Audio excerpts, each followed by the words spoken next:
बिस्मिल्लाहिर्रहमानिर्रहीम। अस्सलामुअलैकुम नाज़रीन कराम, मैं हूँ मखदूम शहाबुद्दीन और आप देख रहे हैं मेरा फेसबुक और यूट्यूब चैनल। उम्मीद करता हूँ आप सब लोग बखैर व आफ़ियत होंगे और जहाँ भी होंगे अपने अहले खाना समेत खुश भी होंगे और महफूज भी।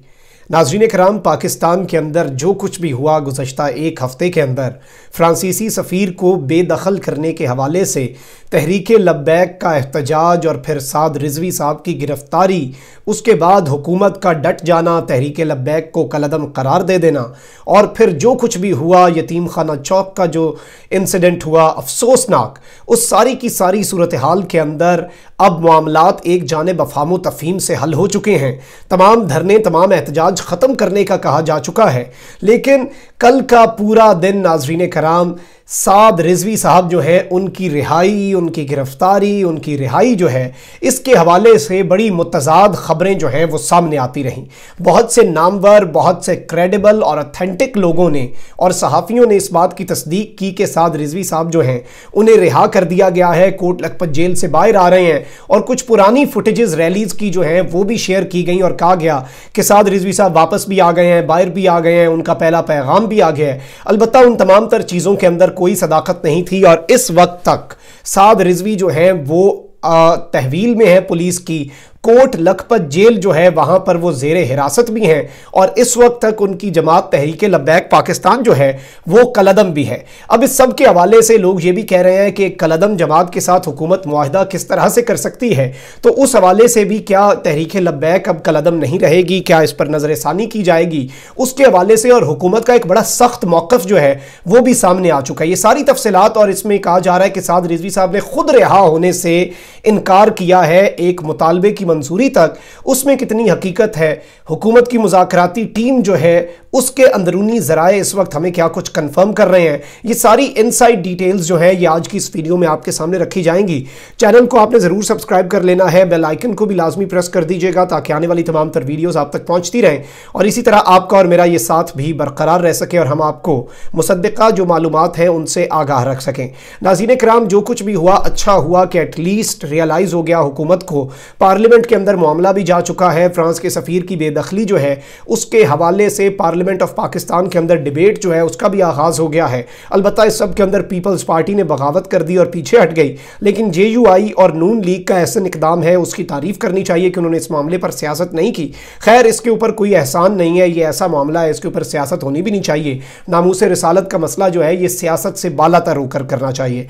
अब इस सब के अंदर बड़ी कन्फ्यूजन्स पाई जा रही हैं। एक तो साद रिजवी साहब की गिरफ्तारी के वाले से पूरा दिन जो होता रहा, मैं इसके ऊपर उस वक्त तक आप तक मैंने कोई इत्तला नहीं पहुंचाई जब तक मेरे पास क्रेडिबल इंफॉर्मेशन नहीं आ गई, क्योंकि हम सिर्फ सुनी सुनाई सोशल मीडिया की बातों को उठाकर आपके सामने अगर रख देंगे तो फिर वो तो आपको डायरेक्ट भी मिल जाती हैं। हमने एक पूरा प्रोसेस होता है अपनी तरफ से, इंसान है, गलती हो सकता है हमारे से भी हो जाती हो, लेकिन अपनी तरफ से हम पूरी कोशिश करते हैं कि अगर आप हमें वक्त दे रहे हैं, हमारी वीडियो सुन रहे हैं, तो हम आप तक जो मुसद्दिक़ा इत्तलात है, एग्जैक्ट चीज़ें, और specially in the time of this crisis, इस वक्त में तो कोई गलत खबर देना मैं समझता हूँ जुर्म है, गुनाह है और इस जहान में बरी हो गए, अगले जहान में क्या मुंह दिखाएंगे, क्योंकि खाना जंगी का अल्लाह माफ़ करे खदशा जो है वो तलवार पाकिस्तान पे लटक रही थी। अब इस सब के अंदर डॉक्टर अरसलान खालिद हैं, वज़ीर आज़म पाकिस्तान इमरान खान के फोकल पर्सन है डिजिटल मीडिया यानी कि सोशल मीडिया के लिए। उन्होंने 4 नुकाती चीज़ें हमें कुछ बताई हैं और उन्होंने कहा है कि मुआहदे के जो हकाइक हैं उनके हवाले से उन्होंने कहा है कि सिर्फ MPO के तहत एहतियाती तदाबीर के तौर पर हिरासत में लिए गए जितने तहरीक लब्बैक के अराकीन हैं उन्हें रिहा किया जाएगा। यानी कि MPO होता है मेंटेनेंस ऑफ पब्लिक ऑर्डर, यानी कि अमन आमा जो है उसे मेंटेन करने के लिए पुलिस बगैर किसी जुर्म के भी लोगों को गिरफ्तार कर सकती है फॉर द टाइम बीइंग, कि उन्हें गिरफ्तार करके हम अंदर रख लें ताकि मामला ठीक हो जाए। उन तमाम तर लोगों को रिहा किया जाएगा।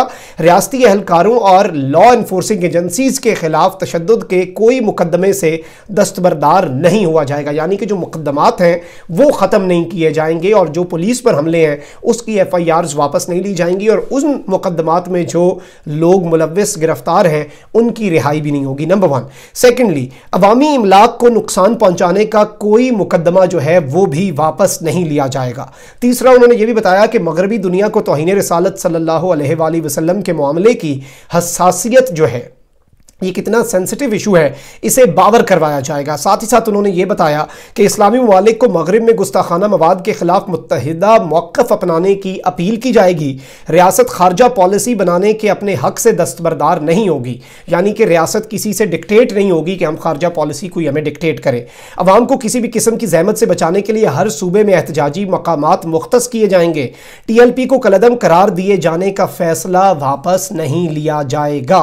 इन तमाम मामलात को कानून की रोशनी में आगे बढ़ाया जाएगा और इनको मंतकी अंजाम तक पहुंचाया जाएगा। अब तहरीक लब्बैक जो है उसे ना तो कलअदम करने का जो फैसला है वो हुकूमत वापस लेने पर तुली है, तो इस वक्त तहरीक लब्बैक के पास, मैं पहले भी रिपीट कर चुका हूं, 1997 का एंटी टेररिज्म एक्ट है, उसकी 11B जो है उसके तहत कलअदम हुई है। 11D के तहत ये अपील कर सकती है 30 दिन के अंदर, और अगर हुकूमत उस अपील के खिलाफ जाती है और फिर भी कहती है कि आप कलअदम ही हैं, फिर ये हाई कोर्ट में भी जा सकते हैं। तो एक पूरा लीगल प्रोसीजर है। कानून जो है वो इतना भी शफाक नहीं होता, कानून में हमेशा रास्ते होते हैं अपील के, तो वो तहरीक लब्बैक के पास ऑप्शंस हैं, लेकिन इस तरह से हुकूमत अपना फैसला नहीं ले रही। नजरसानी के प्रोसेस में या अदालतों से अगर रिलीफ मिल जाए तो उस पर हुकूमत ऑब्वियसली कर भी कुछ नहीं सकती। अब नाज़रीन कराम, इस सब के अंदर साद रिजवी साहब जो हैं उनके मुतल्लिक कुछ लोगों का ये दावा है कि उन्होंने रिहाई लेने से इनकार कर दिया। उन्होंने कहा कि मैं जेल से नहीं निकलूंगा उस वक्त तक जब तक फ्रांस का सफीर मुल्क से बेदखल नहीं हो जाता। इसके ऊपर बहुत से लोगों ने इसका दावा भी किया। मैं ज़ाती तौर पे ये समझ रहा था क्योंकि ये बात इतनी हजम नहीं हो रही थी,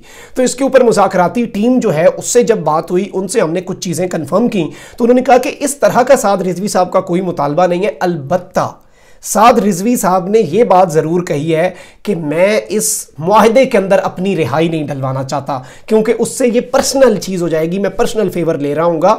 तो इस मुआहदे के अंदर, यानी कि हम एहतजाज और धरना ख़त्म करने का जो मुआहदा है उसमें कोई ये शर्त नहीं होगी कि साद रिजवी को आप रिहा करें। आप हमारे MPO के तहत जो बंदे पकड़े हैं उन्हें आप रिहा कर दें, मेंटेनेंस ऑफ पब्लिक ऑर्डर के तहत। साद रिजवी जो गिरफ्तार हुआ है और इस वक्त कोट लखपत जेल में है, उन्होंने ये फैसला किया है कि वो अदालतों से रिलीफ लेंगे, क्योंकि उनके मुताबिक उन्होंने कोई दहशतगर्दी नहीं की, उनके मुताबिक उन्होंने कोई इंसाइटमेंट टू वायलेंस नहीं की, उनके मुताबिक उन्होंने कोई जुर्म नहीं किया, और वो अपना केस जो है अदालतों से जिस तरह से सुरखरू और बरी होना चाहते हैं। तो इस वक्त नाज़रीन कराम मामला ये बन चुका है। अब इस सब के अंदर दो तीन बड़ी अहम चीज़ें हैं जिन्हें डिस्कस करना इस वक्त बड़ा ज़रूरी है, और आप सबको भी उनका इदराक होना चाहिए कि हुकूमत जो है वो करने क्या जा रही है। क्या फ्रांसीसी सफ़ीर जो है वो बेदखल हो सकता है? इसके मुतल्लिक नाज़रीन कराम एक चीज़ वाज़े हुई है कि तहरीक लब्बैक के साथ फ्रांसीसी सफ़ीर को बेदखल करने का मुआहदा नहीं हुआ, उसे डिस्कस करने का मुआहदा हुआ है, जो कि आज हुकूमत ने पूरा कर दिया, यानी डिस्कशन स्टार्ट हो गई। अब जो इंपॉर्टेंट हुकूमत स्टेप्स उठाना चाहती है, हुकूमत जो करना चाहती है वो भी मैं आपको बता देता हूं। हुकूमत फ्रांसीसी सफ़ीर को बेदखल नहीं करना चाहती, दिस इज़ वेरी क्लियर। करना होता अभी तक हो चुके होते। हुकूमत जो करना चाहती है वो ये है कि एक तो कानून, एक करारदाद पास की जाए, उसमें ख़त्म नबूवत और नामूस रिसालत के मुतल्लिक आलमी दुनिया को बावर करवाया जाए। दूसरा, इमरान खान ने एक मरतबा पहले भी जब ये सब कुछ हुआ था, तमाम मुसलमान ममालिक के सरबराहान जो हैं उन्हें ख़त लिखा था। उस ख़त के अंदर नाज़रीन कराम उसी तरह के फिर से ख़त लिखे जाएंगे, नया अलायंस बनाने की, OIC का ज़मीर झंझोड़ने की कोशिश की जाएगी ताकि सारे इस्लामी ममालिक इकट्ठे हों।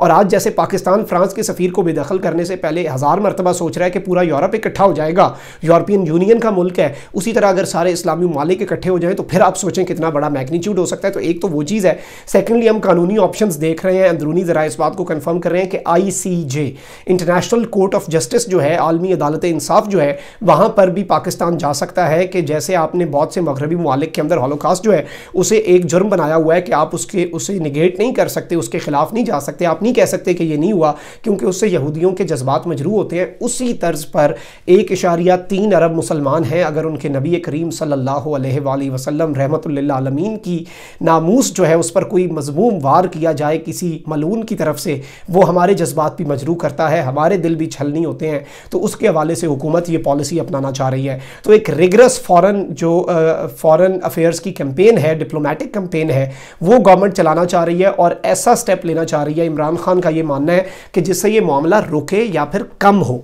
ऐसा ना हो कि हम जज्बात में सिर्फ फैसला करें, हमने इस चीज़ को रोकना है, हमने इस चीज़ को आइंदा ना होने का भी हमने यकीनी बनाना है कि आइंदा कोई ऐसा करने से पहले 1000 मरतबा सोचे, और जब हम इस तरह कुछ करेंगे तो वो जिद में मजीद करेंगे। हमें ये बावर कवर करवाना है और इसके ऊपर हुकूमत काम करना चाहती है। तो इस वक्त ओवरऑल ये सिनेरियो है। साद रिजवी साहब जो है वो अदालतों से ही रिहाई लेना चाह रहे हैं, वो हुकूमत से रिहाई नहीं चाहते। चैनल को आपने ज़रूर सब्सक्राइब कर लेना है, बेल आइकन को लाजमी प्रेस कीजिएगा। अच्छा, आपने कमेंट सेक्शन में बताना है कि आपको इस पूरे सिनेरियो के मुतालिक क्या लगता है। हमारे लिए भी अगर कोई सलाह है, कोई चीज़ है, अपनी ओपिनियन का इजहार ज़रूर करें, चाहे हमारे हक में है चाहे खिलाफ है। आप इत्तफाक करते हैं, आप डिसएग्री करते हैं, आपकी राय मुकद्दम है, बल्कि सीखने को मिलता है।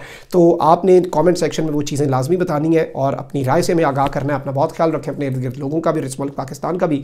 अल्लाह ताला पाकिस्तान को सलामत रखे, अल्लाह ताला पाकिस्तान को ता क़यामत रखे। अल्लाह ने गिबान, पाकिस्तान जिंदाबाद।